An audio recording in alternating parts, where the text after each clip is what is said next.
ये खबर पारुल यूनिवर्सिटी द्वारा प्रस्तुत की गई है। ईरान के supreme leader Ayatollah Ali Khamenei की अंतिम विदाई शुरू हो चुकी है। सबसे हैरान करने वाली बात यहाँ ये है कि उनके शव को 126 दिनों तक सुरक्षित रखा गया। 4 महीने से अधिक समय तक दफन प्रक्रिया टलने का मुख्य कारण ईरान, अमेरिका, इजरायल के बीच चल रहा भीषण युद्ध और सुरक्षा खतरे थे। इस दौरान शव को सुरक्षित रखने के लिए इस्लामी शिया परंपरा के अनुसार रासायनिक लेप की जगह उनके पार्थिव शरीर को वैज्ञानिक तरीके से कोल्ड स्टोरेज में पूरी तरीके से सुरक्षित रखा गया। अब 3 जुलाई से शुरू हुआ यह भावुक और ऐतिहासिक विदाई कार्यक्रम 9 जुलाई तक चलेगा, जब उन्हें मशहद में सुपुर्दे खाक किया जाएगा। इस पूरी प्रक्रिया में ईरान न सिर्फ शोक मना रहा है, बल्कि अपनी ताकत, एकता और धार्मिक राजनीतिक मजबूती का भी प्रदर्शन कर रहा है। आज के इस वीडियो में हम आपको बताएंगे कि कहां, कब और कैसे 126 दिनों तक खामनेई के शव को सुरक्षित रखा गया। तो जुड़े रहिएगा वीडियो के अंत तक। 126 दिन तक शव को कैसे सुरक्षित रखा गया। दोस्तों, अयातुल्ला अली खामनेई ईरान के सबसे ताकतवर नेता थे। वो ईरान के सुप्रीम लीडर यानी कि सर्वोच्च धार्मिक और राजनीतिक नेता थे। उनके फैसले देश की विदेश नीति, सुरक्षा और यहाँ तक कि अर्थव्यवस्था पर भी असर डालते थे। खामनेई लंबे समय से बीमार चल रहे थे और अमेरिका इजरायल के संयुक्त हमले में उनकी मौत हो गई थी। इसके बाद ईरान में शोक की लहर दौड़ गई, लेकिन इस युद्ध के दौरान सरकार ने उनका अंतिम संस्कार तुरंत नहीं किया। इसके पीछे कई बड़े कारण थे, जैसे सुरक्षा, राजनीतिक स्थिरता और धार्मिक परंपराएं। और इस दौरान अमेरिका और ईरान के बीच मिसाइल हमले भी चरम पर थे, जिस कारण खामनेई को अंतिम विदाई देना बिल्कुल ही नामुमकिन था। और अब युद्ध विराम के बाद ये प्रक्रिया पूरी की जा रही है।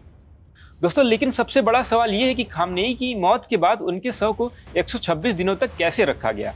रॉयटर्स की रिपोर्ट के मुताबिक उनके पार्थिव शरीर को तेहरान की फॉरेंसिक मोर्चरी के रेफ्रिजरेटेड कोल्ड स्टोरेज में रखा गया, मतलब कम तापमान वाले किसी ठंडी जगह पर रखा गया था। यहाँ आपको बता दें, इस्लाम में शव को रासायनिक तरीके से संरक्षित नहीं किया जा सकता, इसलिए सिर्फ ठंडे तापमान का इस्तेमाल किया जाता है। यहाँ आपको बता दें, शिया परंपरा में युद्ध या असाधारण हालात में शव को कुछ समय तक ठंडे स्थान पर रखने की अनुमति होती है। ईरान ने इन्हीं धार्मिक नियमों के अनुसार शव को सुरक्षित रखे हुए था। इस दौरान शव को ईरानी झंडे में लपेट कर रखा गया। सुरक्षा के पुख्ता इंतजाम थे ताकि कोई गड़बड़ी न हो। अब उनकी श्रद्धांजलि प्रक्रिया शुरू हो चुकी है।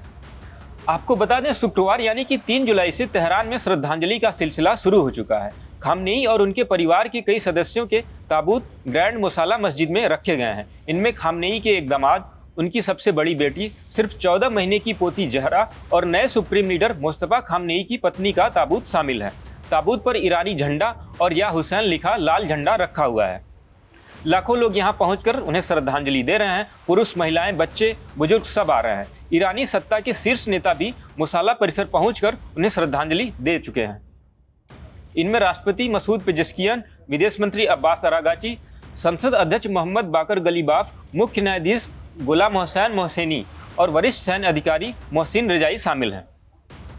अगले 2 दिनों यानी कि 4 और 5 जुलाई को भी ग्रैंड मुसाला में आम जनता, आम लोग और विदेशी मेहमानों को अंतिम दर्शन की इजाज़त होगी। यहाँ भारी भीड़ जुट रही है। ईरानी मीडिया लोगों से अपील कर रही है कि वो बड़ी संख्या में सड़कों पर निकलें और खामनेई की श्रद्धांजलि में शामिल हों। अनुमान है कि पूरे कार्यक्रम में लगभग 1 से 2 करोड़ लोग शामिल हो सकते हैं। 6-7 जुलाई तेहरान से कोम तक की अंतिम यात्रा। दोस्तों, 6 और 7 जुलाई को खामनेई की अंतिम यात्रा निकाली जाएगी। ये यात्रा तेहरान के अलग अलग इलाकों से गुजरेगी और फिर कोम शहर पहुंचेगी। यहाँ आपको बता दें, कोम ईरान का सबसे बड़ा धार्मिक केंद्र है। खामनेई ने यहीं अपनी पढ़ाई की और यहाँ लोग पहुंचकर उन्हें अंतिम भावुक श्रद्धांजलि देंगे। 8 जुलाई को खामनेई के शव को इराक ले जाया जाएगा। वहाँ नजफ और करबला में सार्वजनिक अंतिम यात्राएं निकाली जाएंगी। नजफ में इमाम अली की दरगाह है और करबला में इमाम हुसैन की।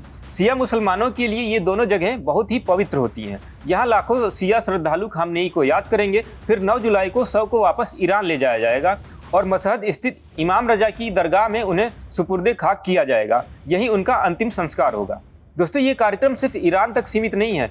30 से ज़्यादा देशों के नेता और 90 देशों के धार्मिक प्रतिनिधि इसमें शामिल हो रहे हैं। पाकिस्तान के प्रधानमंत्री शहबाज शरीफ और सेना प्रमुख फील्ड मार्शल आसिम मुनीर, चीन, रूस, ओमान, जॉर्जिया और इराक के प्रतिनिधि मंडलों के अलावा लेबनान के अमाम मूवमेंट, फलस्तीनी प्रतिनिधियों और अन्य देशों के धार्मिक नेताओं ने भी समारोह में भाग लेने की पुष्टि की है।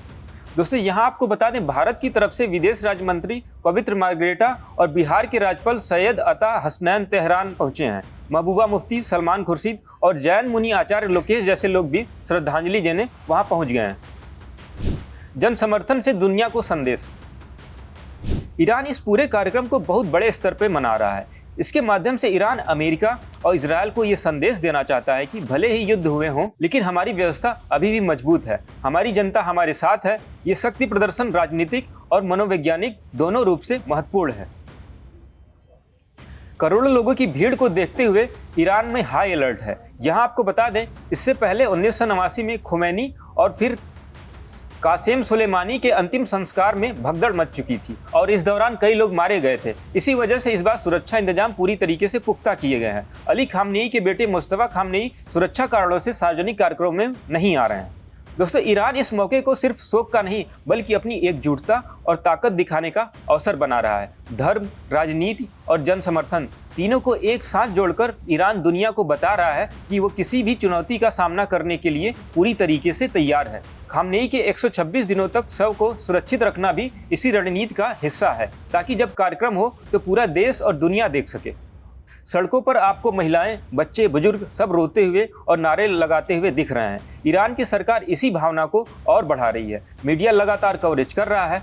दोस्तों, खामनेई का 126 दिनों तक सुरक्षित रखा गया शव और अब चल रहा ये भव्य अंतिम संस्कार ईरान के इतिहास में याद रखा जाएगा। ये सिर्फ एक शोक समारोह नहीं बल्कि राजनीतिक, धार्मिक और सामाजिक ताकत का प्रदर्शन है। 9 जुलाई को जब उन्हें मशहद में दफनाया जाएगा तो एक युग का अंत हो जाएगा। आपको इस पूरी घटना पर क्या लगता है? क्या ईरान फिर से अली खामनेई जैसा कोई लीडर देश को दे पाएगा? कमेंट करके जरूर बताएं। वीडियो पसंद आया तो लाइक करें, शेयर करें, चैनल को सब्सक्राइब करना ना भूलें। ऐसी ही और जानकारी के लिए देखते रहें दैनिक जागरण।